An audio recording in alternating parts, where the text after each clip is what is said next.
Hello everybody. Our topic for today's lesson is pandemic and what we know so far. But before I start with the presentation, I would like to hear your opinion about how you have been experiencing the pandemic for the last couple of years that we are living this situation. Who would like to speak? Vivi. It was really difficult for me. I felt depressed. I was really sad because I didn't have the chance to see my friends, and also I didn't communicate with my grandparents, and generally the situation wasn't good for me. Vivi, have you been infected? And not yet. Okay, I would like to hear somebody that had been infected. I got infected mid-February. Yes. It wasn't as bad as I thought it would be, since I was also vaccinated and have been for a couple of months. I did have a fever though, and I was really tired for most of the time, especially after I was negative. But I don't think it's as dramatic as you would say it is. I think it's like going through the flu. So do you think that the measures that we have against the pandemic are necessary or not? It depends. Well, see, if there are people that are vaccinated and have gotten infected by COVID and have the certificates, then I don't think masks are super necessary. However, we still need to take care of our hands, for example, whenever we enter a new area and stuff. But if you're vaccinated and you've also been infected, then I think the masks are a little bit unnecessary. That's true. So let's proceed with the presentation. So let's start with the basics. What is COVID-19?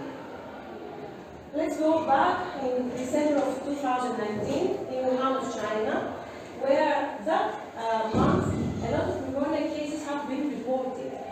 There were cases that have reported visiting or working in fish and live animal market in Wuhan. So the scientists immediately connected the infection with some infected animals. According to the investigation, the disease was caused by a newly discovered coronavirus called SARS-CoV-2, and subsequently the virus was called COVID-19. And what is a coronavirus?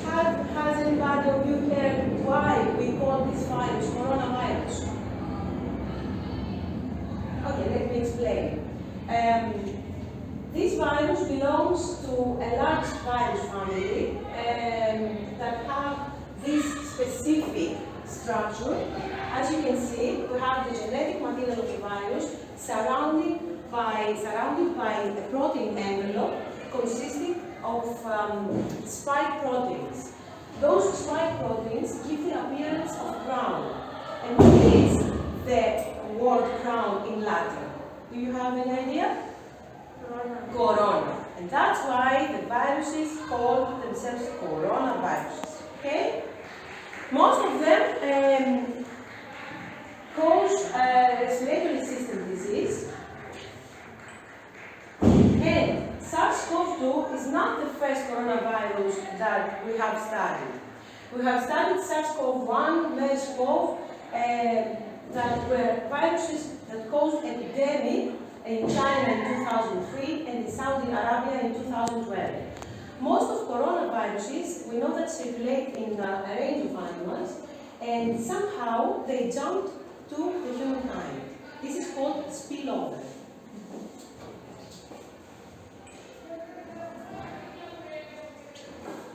Now we're talking about the transmission of the virus. I think that because of the mask and all the necessary measures that we have been taken, probably most of you know how the virus can be spread.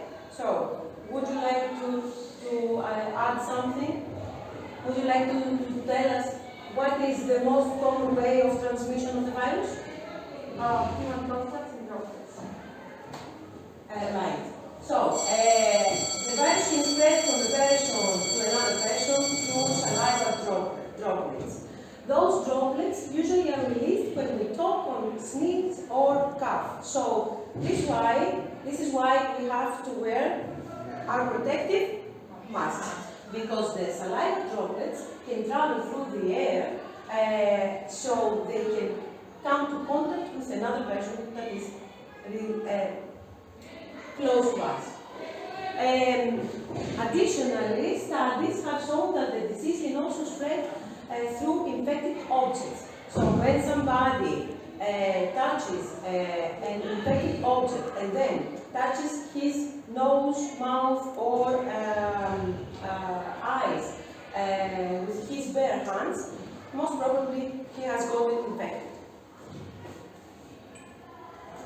So due to this easy way of transmission, COVID-19 was spread very quickly within China and the rest of the world, and that's why World Health Organization declared COVID-19 as a pandemic on 30th of January 2020, and this is when the official pandemic started. Symptoms. In this slide, we start with the incubation period of the disease. Incubation period is the time from the day 1, which is the exposure day, since the day until the day that we develop the first symptoms. And as we have seen, this incubation period ranges from 1 day to 1 week to 14 days. And always depending on the virus variant.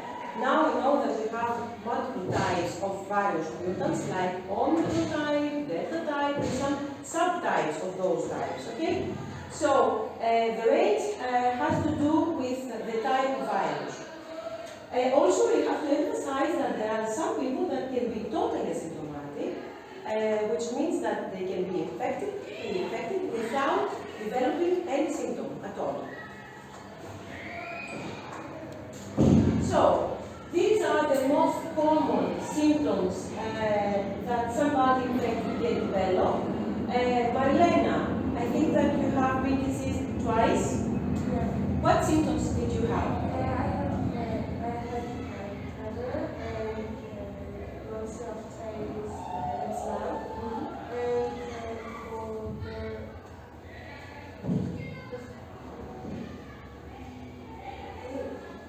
Okay. So the most common symptoms are fever, fatigue, respiratory symptoms like cough, sore throat, shortness of breath, and some people, like Marilena, have reported total loss of taste or smell, some stranger symptoms like skin rash, and of course in more severe cases we had symptoms like pneumonia, organ failure, and of course death. And also, 80% of cases manage to recover without needing any special treatment. There are a lot of people that belong to high-risk groups, and they develop more severe symptoms. And those people are usually older people or people with chronic respiratory system disease, or people that suffer from obesity, diabetes, high blood pressure, heart diseases, or even cancer. Diagnosis. Nowadays, diagnosis of the virus, of the disease, can be done through multiple ways. The most accurate one is the polymerase chain reaction, which is the molecular method of diagnosis, and can be done only in laboratories.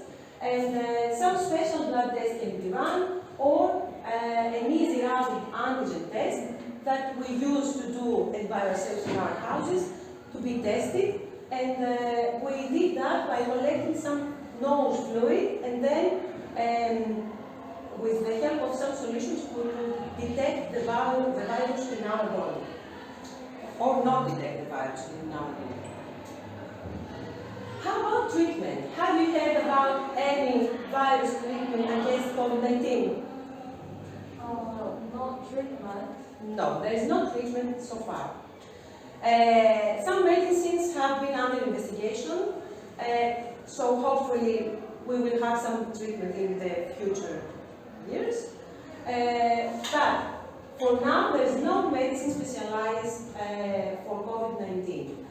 There are only some antiviral supportive treatments that they are given only by prescription, that they do not cure the disease, but they manage to reduce the reproduction rate of the virus so that the patients of COVID-19 can prevent hospitalization and severe symptoms like death.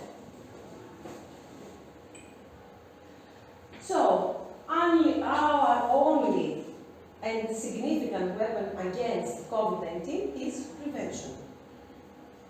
So we have to cover mouth and nose whenever we need to sneeze or cough, and this way we can protect the people around us from the infected droplets. We have to wash our hands very carefully because, as I said to you before, the disease can be spread and through infected objects. We have to keep distance between us. We have to wear masks and some protective equipment. And of course, the most significant measure is to get vaccinated. How many of you have been vaccinated?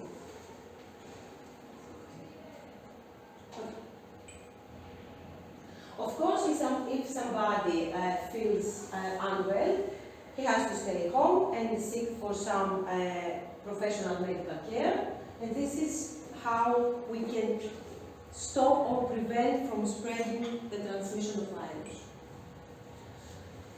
As for the vaccine types, scientists have managed to develop 5 different vaccine types against COVID-19. Some of them you're familiar with some of them, like mRNA vaccines, viral vector vaccines, COVID-19 inactivated vaccines, and COVID-19 attenuated vaccines, and the last one is protein vaccines.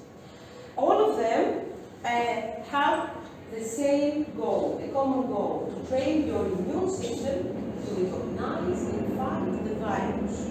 So the vaccine works by creating antibodies and memory cells that can recognize and fight the virus, the actual virus, very quickly when you are really infected.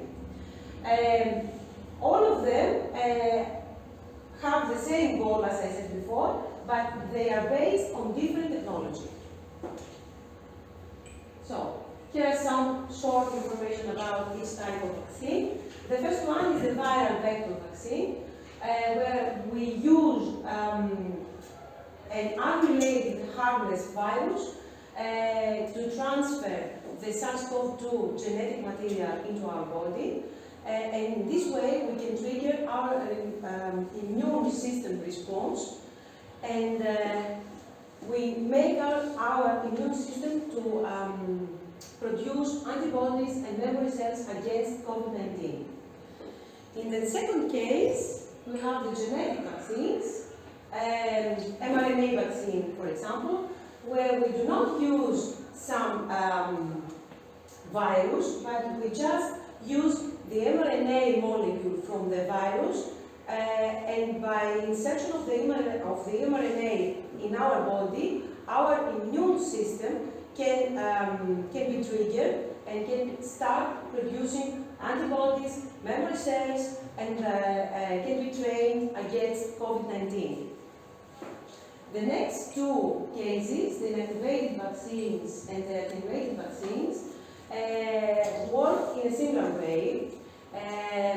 They use the real virus, but in the first case the virus is killed, and in the second case the virus is weakened or inactivated. And this way the virus can trigger our immune response, but without causing us some illness. This is very important. And the last vaccine is the protein vaccines, where we do not use any virus. We just take from the real virus the spike proteins from the protein envelope that the virus has, and we use those proteins packed into some nanoparticles, and when they get in our body, they can trigger as well our immune response system. So I would like to close with a short video with some true facts and some myths about vaccines, and then I would like to talk with you, have some short discussion about vaccines.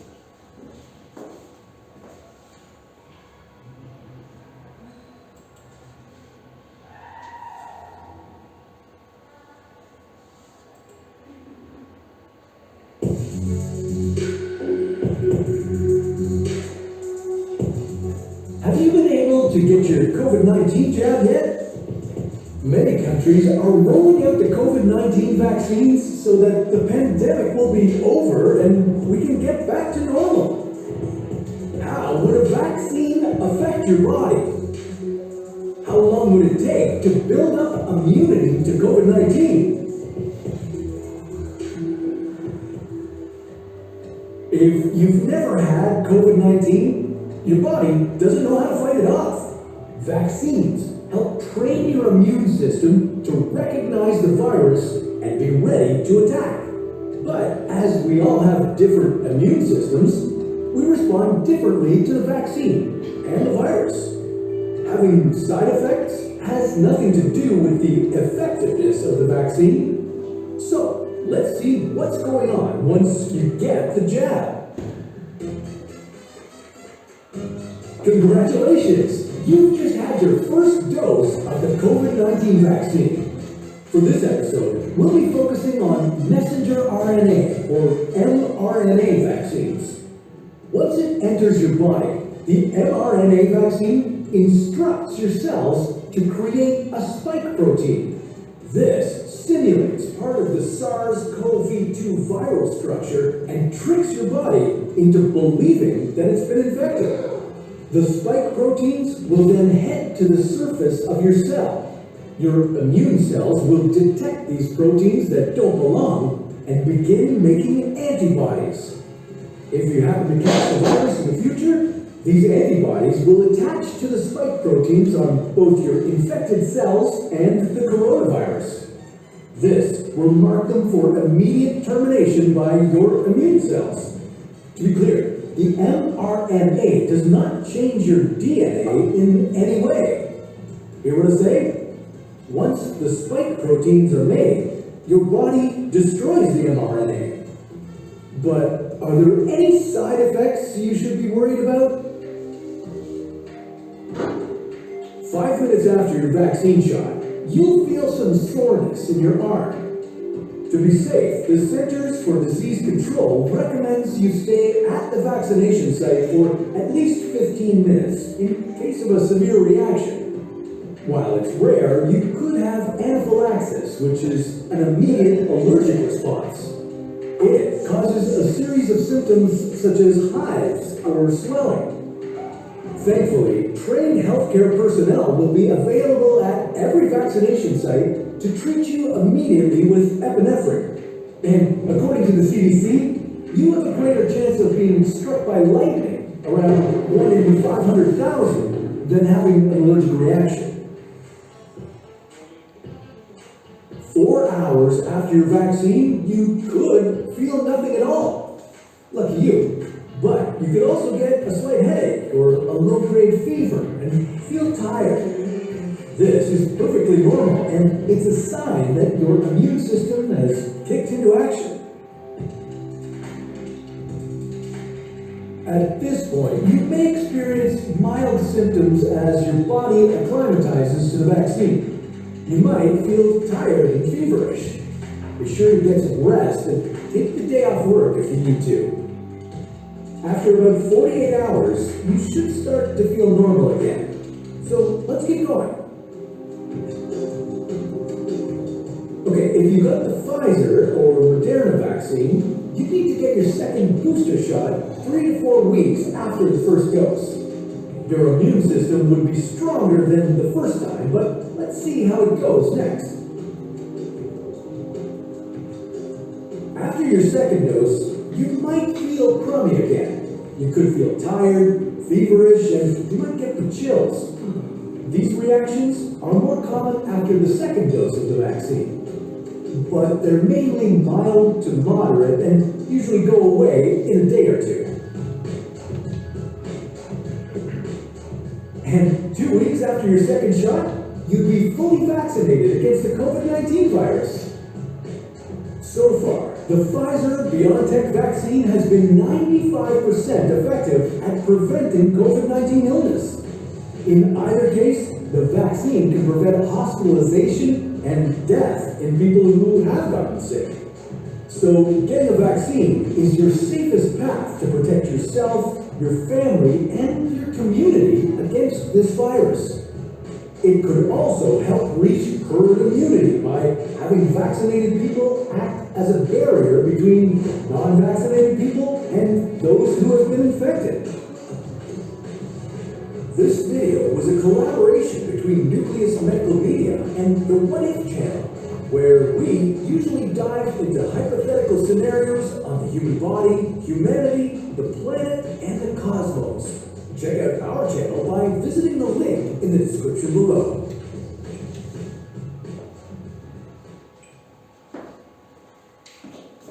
So that was the video. And for closure, I would like to give you some food for thought, or even for discussion right now. Are the vaccines dangerous? What is your opinion? You have heard about some side effects in the video and about the exact time that you may develop those side effects. But what about the prevention of hospitalization and of some severe symptom like death? Eliana, and then you.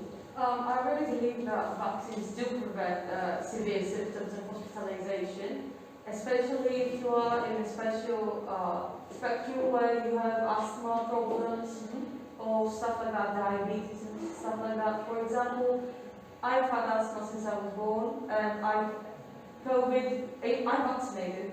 COVID gave me mild symptoms, but if I wasn't vaccinated, I'm pretty sure I'd be hospitalized.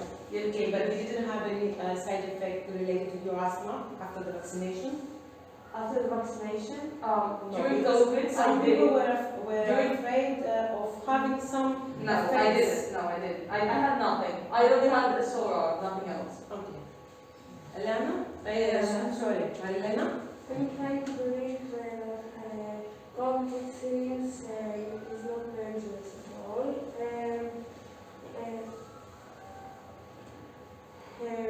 Vaccine can make us come back in our normal lives and help us to not being serious affected By the disease. Okay. So when do you think people were afraid of getting vaccinated? Vivi? What's your opinion? I guess that they are afraid of potential consequences. For example, they're not sure if the vaccine is safe, yes, because they hear information about it that most of the times are not true. And I think that we have to stop being that selfish, because getting vaccinated prevent from severe symptoms and also protects our family, our community. We don't have to underestimate that. And probably the vaccination is the most significant measure we have so that we can stop finally this situation and go back to our normal lives, as Marlena said. Elena. Plus, the vaccination here in Greece is for free. And if you're an adult, you have to pay 12 euros per week to get a not CPR test, a rapid test, if you want to go back to your work. So why not just do it for free if you can? Like, you don't have to spend 48 euros per week to that. It's safer. So would you advise somebody not vaccinated to get vaccinated? Yes, definitely. Okay.